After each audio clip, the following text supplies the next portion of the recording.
জগৎকে নিয়ে জল্পনা কল্পনা করে, আসরিক বুদ্ধি, তারা ভাবে এই জড়জগতের কোনো নিয়ন্ত্রণকর্তা নেই, এটা আপনা আপনি হয়ে গেছে।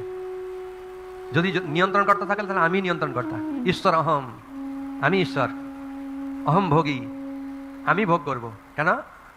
আমরাই সৃষ্টি করেছি, আমি এবং আমরা মানে আমাদের যারা রয়েছে আমরা সৃষ্টি করেছি, আমরাই ভোগ করব, এর কোনো নিয়ন্ত্রণকর্তা নেই। অনেক অনেক প্রভুপাদ অনেক তাৎপর্যে বলেছেন যে তথাকথিত অনেক বৈজ্ঞানিক তারা হুমকি দিচ্ছে যে আমরা ইচ্ছা করলে পৃথিবীকে ধ্বংস করে দিতে পারি। প্রভুপাদ বলছেন যেখানে ভগবানের ইচ্ছা ছাড়া শিব পর্যন্ত ধ্বংস করেন না, আর এরা সমস্ত হুমকি দিচ্ছে যে আমরা নিমিষের মধ্যে পৃথিবীকে ধ্বংস করে দেব। ভগবানের ইচ্ছা ছাড়া কোনো কিছু হয় না, তিনি তার ইচ্ছা ছাড়া একটা গাছের পাতাও নড়ে না, তিনি পরম নিয়ন্ত্রণকর্তা।